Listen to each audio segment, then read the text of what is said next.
కీర్తన సంఖ్య 33. ఈ కీర్తనలో 22 వచనాలున్నాయి. ఈ కీర్తనను 5 భాగాలుగా చేయడం జరిగింది. మొదటి భాగం మొదటి 3 వచనాలు. నీతిమంతులారా యెహోవాను బట్టి ఆనందగానం చేయుడి. స్తుతి చేయుట యథార్థవంతులకు శుభస్కరము. సితారాతో యెహోవాను స్తుతించుడి. 10 తంతుల స్వరమండలంతో ఆయనను కీర్తించుడి. ఆయనను గూర్చి నూతన కీర్తన పాడుడి. ఉత్సాహధ్వనితో ఇంపుగా వాయించుడి. ఈ భాగం ఏం చెప్తుందంటే యెహోవాను స్తుతించి ఆనందగానము చేయమని నీతిమంతులకు రచయిత పిలుపు ఇచ్చినట్లుగా అర్థమవుతుంది. 32, 33 ఈ 2 అధ్యాయాలు ఒకటే భాగంగా చూడాలని కొంతమంది అంటారు. లేదు అందులోని టోను ఇందులో టోను తేడాగా ఉంది కాబట్టి 2 వేరే అని మరికొందరు అంటారు.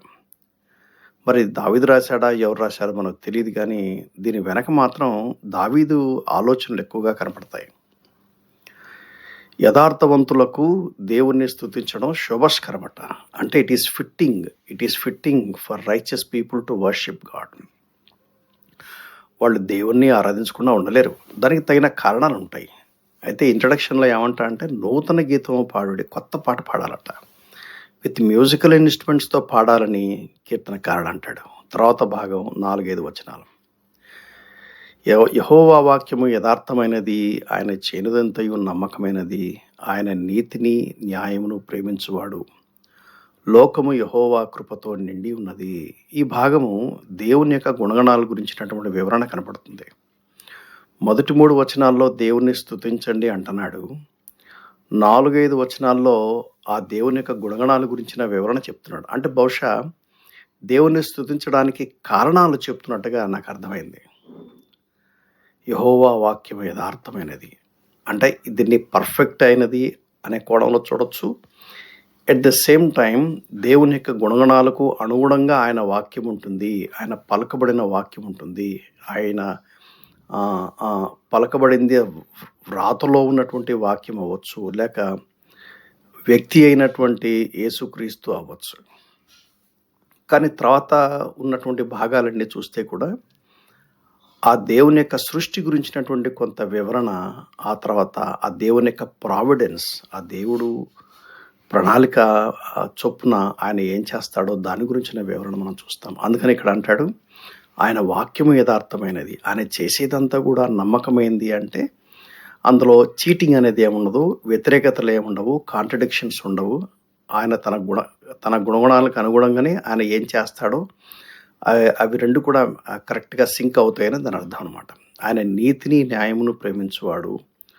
లోకము యెహోవా కృపతో నిండి ఉన్నది. అంటే ఆయన మాటలో ఆయన నీతి ఉంటుంది, ఆయన న్యాయం ఉంటుంది, ఆయన కృప ఉంటుంది, యథార్థత కూడా ఉంటుంది. అందుకనే ఆయనను ఆరాధించమని కీర్తనకారుడు ఎంకరేజ్ చేస్తున్నాడు. 6-9 వచనాల వరకు తర్వాత భాగం ఆ కారణాలు ఇంకొంచెం వివరించినట్టుగా అర్థమవుతుంది. ఏం చేతనంటే యెహోవా వాక్కు చేత ఆకాశములు కలిగెను, ఆయన నోటి ఊపిరి చేత వారి సర్వసమూహము కలిగెను. సముద్ర జనములను రాశిగా కూర్చువాడు ఆయనే, అగాధ జనములను కోట్లలో కూర్చువాడు ఆయనే. ఆయన మాట సెలవీయగా దాని ప్రకారం ఆయను, ఆయన ఆజ్ఞాపింపగానే కార్యము స్థిరపరచబడను. లోకులందరూ యెహోవా యందు భయభక్తులకు నిలుపవారను, భూలోక నివాసులందరూ ఆయనకు విరవవలను అంటాడు. ఆదికాండ 1వ అధ్యాయంలో దేవుడు సృష్టిని సృష్టించినప్పుడు ఎలా చేశాడో దాని గురించిన ఎక్స్పాన్షన్ కొంచెం వివరణ ఇక్కడ ఇస్తున్నాడు. కేవలం నోటి మాట ద్వారా, వాక్కు ద్వారా దేవుడు సర్వ సృష్టిని సృష్టించాడంట. ఆకాశములు సృష్టించాడు, వాటి సర్వ సమూహం ఉంటే ఆకాశంలో ఉన్న సర్వాన్ని ఆయన నోటి మాట ద్వారా చేశాట. ఎంత ఆశ్చర్యం కలిగిస్తుందో ఈనాటికి సైంటిస్టులకు అర్థం కావట్లేదు ఆ దేవుడు సృష్టించిన సృష్టి యొక్క అద్భుతం. అందుకనే రోమపత్రిక 1వ అధ్యాయంలో అపొస్తలుడైన పౌలు అంటాడు, సహజ సృష్టిని ఆలోచిస్తూ ఉంటే దేవుని యొక్క నిత్యశక్తి, దేవుని యొక్క దైవత్వం మనకు అర్థమవుతుందంట. సముద్రం రాశిగా కూర్చేవాడు అంటే బౌండరీ సెట్ చేసేవాడు, అగాధ జలములను కొట్టలో కూర్చువాడు ఆయనే. ఆయన మాట సెలవేయగా దాని ప్రకారం ఆయన ఆజ్ఞాపించగానే కార్యము స్థిరపరచబడను. లోకులందరూ యెహోవా యందు భయభక్తులు నిలుపువరను, భూలోక నివాసులందరూ ఆయనకు వెరవరను. అంటే ఆయన సృష్టిని చూసినప్పుడు భూలోక నివాసులందరూ ఏం చేయాలంటే యెహోవా యందు భయము, భక్తులు. భయము అంటేనేమో పాప భీతి, భక్తి అంటేనేమో ప్రేమ. ఆ దేవునే భయము అన్నప్పుడు దేవునికి ఎంత దగ్గరగా ఉండాలో అంత దగ్గరగా ఉంటారు. ఎంత జాగ్రత్తగా ఉంటారో అంత జాగ్రత్తగా ఉంటారు. మహాపవిత్రుడైన దేవుడు గదా! ఈ దేవుని యొక్క సృష్టిని బట్టి ఆయన సృష్టికర్త అయిని, ఆయన సృష్టిని నిర్వహించేవాడని దేవుణ్ణి స్తుతించి ఆరాధించాలంట. అది 6, 7, 8, 9 వచనాలు చెప్తున్నాయి. 10-19 వరకు మరికొన్ని కారణాలు ఇక్కడ వివరించబడ్డాయి. అన్యజనముల ఆలోచనను యెహోవా వ్యర్థపరచును. జనముల యోచనలను ఆయన నిష్ఫలముగా చేయను. యెహోవా ఆలోచన సదాకాలం నిలుచును. ఆయన సంకల్పములు తరతరములకు ఉండును. అంటే బహుశా ఎలా చూడొచ్చు అంటే దేవుని సంకల్పము, దేవుని ప్రణాళికను ఎవరు భంగం చేయలేరు. ఆయన తన సంకల్పం చొప్పున, ప్రణాళిక చొప్పున ఆయన సార్వభౌముడు గనుక ఆయన తన ఆలోచనలకు అనుగుణంగా జరిగిపోతాయి. కాకపోతే ఎవరైతే వ్యతిరేకంగా చేస్తారో వాళ్ళు చేయలేరు అన్నట్టుగా. అంటే ఆయన సార్వభౌముడు, అదే సమయంలో మానవుడికి బాధ్యత ఉన్నది. అదే దేవునికి ఆశ్చర్యకరమైనటువంటి కార్యాలుగా మనం గ్రహించాలి. ఆయన తన సంకల్పాన్ని నెరవేర్చుకుంటాడు. మొదటిగా అలా మనం చూడవచ్చు. ఆ తర్వాత యెహోవా తమకు దేవుడుగా గల జనులు ధన్యులు, ఆయన తనకు స్వాస్థ్యముగా ఏర్పరచుకున్న జనులు ధన్యులు. ఎవరైతే ఈ జీవముల దేవుడు యెహోవా, ఇప్పుడు ఈ కాలంలో మనం చెప్పాలంటే ప్రభువైన యేసుక్రీస్తు అని చెప్పాలి. యేసుక్రీస్తును దేవుడుగా గల జనులు ధన్యులట. దేవుడు ఎవరైతే ఆయన యందు విశ్వాసం ఉంచుతారో వాళ్ళను స్వాస్థ్యంగా చూస్తారట. దేవునికి స్వాస్థ్యంగా ఉంటారట. దేవుడు ఆకాశం నుండి కనిపెట్టి చూస్తున్నాడట. నరులందరినీ దృష్టిస్తున్నాడట.